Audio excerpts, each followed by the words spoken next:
Assalamualaikum warahmatullahi wabarakatuh. Perkenalkan, nama saya Ecer Rodatul Ilmi dengan stambuk A1 Q1 21029, kelas A, jurusan bimbingan dan konseling.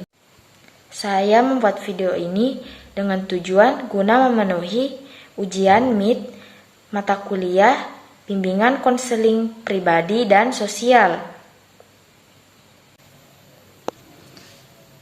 Ke soal yang pertama, yaitu jelaskan perbedaan antara kerumunan dan kelompok.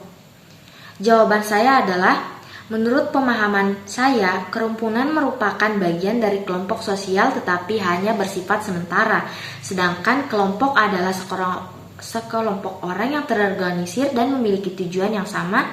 Juga kelompok sosial pada umumnya bersifat dinamis. Kelompok sosial terus berkembang mengalami berbagai perubahan. Antara lain yang terlihat kerumunan dan kelompok, yaitu terlihat dari tujuan yang dimiliki.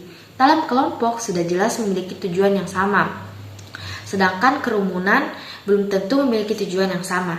Adapun ciri-ciri dari kelompok sosial yaitu kumpulan individu yang saling berinteraksi. Selain itu, individu yang saling berinteraksi mendefinisikan bahwa dirinya yaitu salah satu anggota dari kelompok tersebut. Selanjutnya, ciri-ciri dari kerumunan. Yang pertama, orang-orang dalam kerumunan tidak saling mengenal. Yang kedua, kehadiran orang-orang di tempat berkumpul sifatnya hanya fisik dan tidak ada kontak batin. Nah, dari ciri-cirinya pun sudah dapat kita ketahui perbedaan apa saja yang terletak antara kerumunan dan kelompok. Salah satunya saja di antara ciri-cirinya yaitu jika dalam kerumunan belum tentu ada kontak fisik atau saling mengenal, sedangkan dalam kelompok adanya keterikatan dan interaksi antar individu. Nomor kedua, jelaskan apa yang terjadi jika pada diri manusia dimensi individualnya yang lebih menonjol.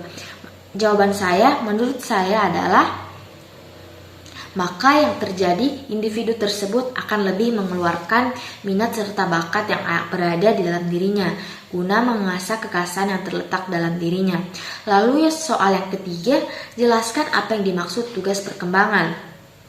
Jawaban saya, tugas perkembangan adalah tugas yang harus diselesaikan dalam fase periode tertentu, yang saat bisa menyelesaikannya akan membuat rasa bahagia. Dalam periode ini kita gagal dalam situasi perkembangan, maka akan menyebabkan kekecewaan dan akan berdampak serta menyebabkan kesulitan bagi individu tersebut di masa periode yang akan datang. Tugas perkembangan dimulai dari masa, yaitu masa pertama masa bayi dan masa anak-anak, yang kedua masa anak sekolah, yang ketiga masa remaja, yang keempat masa dewasa awal, lalu yang kelima masa usia madya atau masa dewasa madya. Tentunya dalam usia sepanjang rentang kehidupan kita akan melewati masa-masa yang menjadi tugas-tugas dalam perkembangan. Lalu soal yang terakhir yaitu jelaskan sumber-sumber dari munculnya tugas perkembangan bagi individu. Yang menjadi jawaban saya yaitu adalah, yang menjadi sumber-sumber dari munculnya tugas perkembangan bagi individu antaranya adalah adanya kematangan fisik yang dialami individu tersebut dalam fase periode perkembangan tertentu. Juga adanya tuntutan dari dorongan dan cita-cita dari individu itu sendiri yang sedang berkembang. Mungkin itulah tadi jawaban dari soal-soal ujian MIT saya.